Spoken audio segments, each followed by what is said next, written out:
ከጥቂት ዓመታት በፊት ቪዲዮ መስራት ጀምሬ ነበር። በዚያ ጊዜ 10 በዛ ከተባለ 20 ነበር ይታልኝ የነበረው። ብዙ እይታ ለማግኘት የማላደርገው ነገር አልነበረ። በትጋት ፖስት ነበር፣ ያለማቋረጥ ጥሩ ታምኔል እሰራ ነበር፣ ግን ምንም አልሰራልኝም። ነገር ግን በመጨረሻ ሁሉንም ነገር የሚቀይር መንገድ ዘየር። በትግል ውስጥ እንደነበርኩ 1 ሚሊዮን ሰብስክራይበር አገኘው። በዚሁ ተመሳሳይ መንገድ ኒኮላንም አገዝኳት። ከ85 ሰብስክራይበር ወደ 64000 ሰብስክራይበር እንድታገኝ አደረኳት። ሌላኛው ደግሞ ኒኮላ ነው። እሱንም ደግሞ ከ100 ሰብስክራይበር ወደ 11000 አሳደኩት። ወንድሜ ዛክን ደግሞ በ21 ቀን ውስጥ ብቻ 9 ሰብስክራይበር እንዲያገኝ አደረኩ። ዛሬ ይህንን ተመሳሳዩ መንገድ ነው የማሳያችሁ። በየትኛውም ሪስ፣ በየትኛውም ሰብስክራይበር፣ በየትኛውም አይነት ኮንቴንት፣ በየትኛውም እውቀትና የመረዳት ደረጃ የሚሰራ ነው። የማይካት ችግር አለ። ስለዚህ ችግር ወይም ተገዳድሮት ማንም ሰው አውርቶ አያውቅም። ብዙዎቻችን 1000 ሰብስክራይበር ማግኘት እንፈልጋለን፣ ነገር ግን ማድረግ ያለብን ነገር አናውቅም። የሆነ ሰው ሄዳችሁ ብትጠይቁት ብዙ ቪዲዮ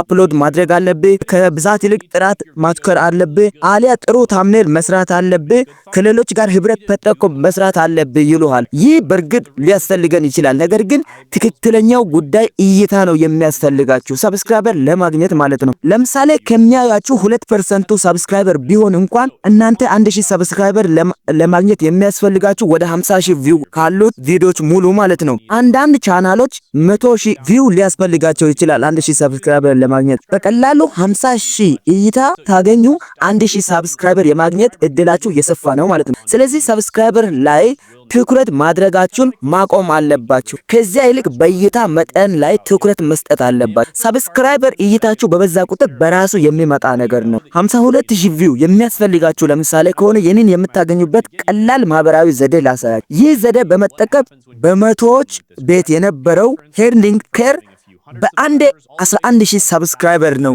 ሊያገኝ የቻለው። ኒኮላ ደግሞ 85 ሰብስክራይበር ነበራት፣ በአንዴ 64000 ሰብስክራይበር አግኝታለች። በዚሁ መንገድ ደግሞ ወንድሜ በ21 ቀን ብቻ 9000 ሰብስክራይበር ሊያገኝ ይችላል። መፍትሄውን ከማሳየት በፊት አንዳንድ ክሬተሮች ማወቅ ያለባቸው ወጥመድ አለ። በምትለቁት ቪዲዮ 20 ኦር 30 እንዲሁም አንዳንድ ደግሞ 1000 ሰዎች እይታ ማግኘታችሁ ምንም ይሄ ብዙ የሚያስብል ነገር አይደለም። If you're lucky, you might get one video that gets a few hundred views, but it's not enough to make your channel take off. ብዙ ጊዜ ሰዎች በትዕግስት ቆዩ፣ መፍሰታችሁን ቀጥሉ። አልጎሪዝሙ የእናንተን በቀላሉ ነው ቫይራል የሚያወጣላችሁ።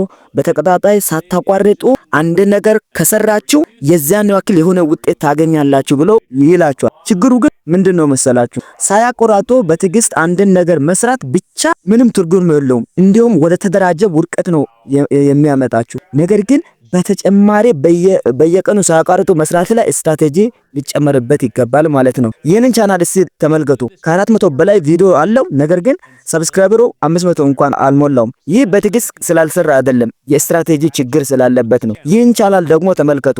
424 ቪዲዮ አለው፣ ሰብስክራይበሩ ግን 100 እንኳን አልሞላም። ልንገራችሁ፣ በመቶ የሚቆጠሩ ቪዲዮ መስራት በራስ ላይ ጫና ከመፍጠር ይልቅ ምንም አይነት ትርጉም አይሰጥም።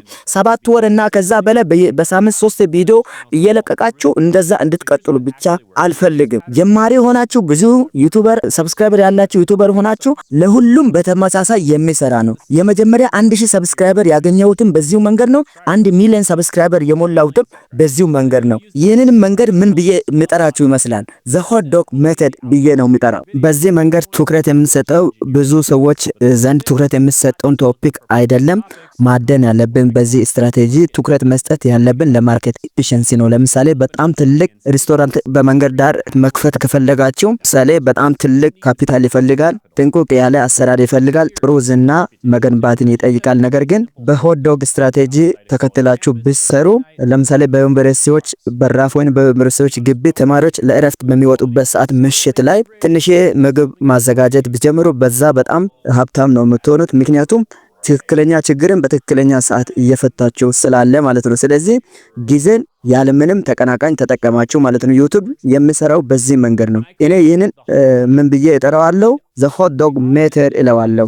እኛ የተራቡ ተመልካቾች እናገኛለን፣ በአስቸጋሪ ጊዜያቸው ደግሞ የሚያስፈልጋቸውን እናቀርብላቸዋለን ማለት ነው። ሆት ዶግ ሜተድ እንዴት ይሰራል የሚለው አንደኛ አካባቢን መቃኘት ነው። አካባቢያችሁን መቃኘት በጣም አስፈላጊ ነገር ነው ማለት ነው። ይሄ ደግሞ ምን ይባላል? ጎልድ ማይን ቪዲዮ እንድትሰሩ ያደርጋችኋል ማለት ነው። በምን አይነት ኮንተንት መስራት እንዳለባችሁ የሚረዷችሁ ብዙ መንገድ አለ። ከነዚያ መካከል የመጀመሪያው ምንድነው?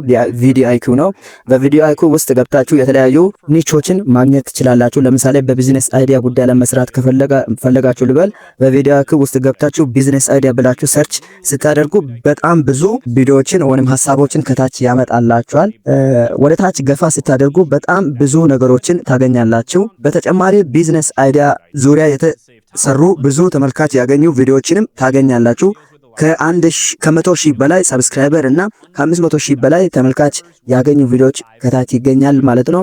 ለምሳሌ ደግሞ ዩቲዩብ ውስጥ ገብታችሁ ቢዝነስ አይዲያ ብላችሁ ሰርች ስታደርጉ እንኳን ብዙ ቻናሎችን ታገኛላችሁ። በጣም ብዙ ተመልካቾች ያገኙ የተለያዩ ቪዲዮ ታገኛላችሁ። የሙዚቃ ቪዲዮ፣ የመዝናኛ ቪዲዮ በተለያየ ዘርፍ ታገኛላችሁ ማለት ነው። ለምሳሌ ይህን ቪዲዮ እንመልከት እስቲ። ይህንን ቪዲዮ አግኝተናል 10 ከፍተኛ ገንዘብ የሚያስገኙ ስራዎች በሚል ርዕስ ነው የተዘጋጀው። ርዕሱ እንደምትመለከቱት በታምኔሉ ላይ ራሱን ነው ደጋግሞ ያስቀመጠው። ታምኔሉ ሲታዩ መጥፎ ታምኔል አሰራር ነው። በጣም እንደምትመለከቱት ቪዲዮን ከታች እንኳን ምንም ንግግር የሌለበት ጭምር ነው። ቴክስት፣ ፒክቸር፣ ባክግራውንድ ሙዚክ ብቻ ነው የተጠቀመው። እዚህ ጋር የምንረዳው በጣም ጥሩ የሆነ ቪዲዮ መስራት የሆነ የሚያመጣው ምንም ለውጥ የለም። ጥሩ ታምኔል መስራት፣ ጥሩ ርዕስ ማስቀመጥ፣ ምርጥ ቪዲዮ ማድረግ ብዙም ችግር የሚፈጥሩንም የሆነ ነገር የሚያመጣ አይደለም። ለምሳሌ ደግሞ ይህን ቪዲዮ ስና 10k ሰብስክራይበር አለው፣ ከ700 ሺህ በላይ ቪው አለው። ታምኔሉ ስትመለከቱ ምንም የተሰራ ነገር የለበትም። ፊቱ በሩም እሱ ጋር ያለበት ክፍል ራሱ እሱ የተቀመጠበት እንዳለ ነው፣ እንዲሁ ነው የተቀመጠው። በመጀመሪያ አሰራሩ ስንመለከት በጣም አሰቃቂ ይመስላል። ሁለተኛ ደግሞ 10000 ሰብስክራይበር ብቻ አለው፣ ግን በዚህ ቪዲዮ 700 ሺህ እና ከዛ በላይ ቪዲዮ ነው ያገኘው። አራተኛ ታምኔሉ በጣም ደባሪ ታምኔል ነው እንደምትመለከቱት። ይህ ቪዲዮ በዚህ ሁኔታ ቫይራል ሊሆን የቻለበት ብቸኛው መንገድ የቪዲዮ ሐሳብ ወይ የቪዲዮ አይዲያ ነው ማለት ነው። ስለዚህ ሆት ዶግ ስትራቴጂ የሚለው በትክክለኛ ቦታ ትክክለኛ ሐሳብ ማቅረብ አለባችሁ በሚለው ላይ ነው ትኩረት የሚሰጠው። ለምርጥ ቪዲዮ ምርጥ ታምኔል ርዕስም ምርጥ ታደርጋላችሁ። ልክ እኔም አሁን እንደዚህ አድርጋ 4 ሚሊዮን ቪው ነው ያገኘሁት። ሁለተኛ ማድረግ አለብን ምንድነው? ማርኬት አናላይዝ፣ ገበያን ማጥናት አስፈላጊ ነው። ታምናላችሁ ርዕሳችሁን ስክሪንሾት ማድረግ ለኋላ መደበቅ አለባችሁ። ፕሮዳክሽን ስኪል ከሌላችሁ ትክክለኛ ስትራቴጂ፣ ምርጥ የታምኔል አሰራር፣ ኳሊቲ የጠበቀ አሰራር እንኳን ከሌላ ዜሮ ፕሮዳክሽን ስኪል ካላችሁ ትክክለኛ ስትራቴጂ፣ ምርጥ የታምኔል አሰራር ያስፈልጋል ማለት ነው። ትክክለኛ ሐሳብ ካላችሁ ሰዎች በምንም አይነት ሁኔታ ሊያያችሁ እንደሚችል ማወቅ አለባችሁ ማለት ነው። ሶስተኛ በስራችሁ ወይንም ለስራችሁ ቅድሚያ መስጠት አለባችሁ ማለት ነው። ቀለል ያለ ታምኔል ነው መስራት ያለባችሁ።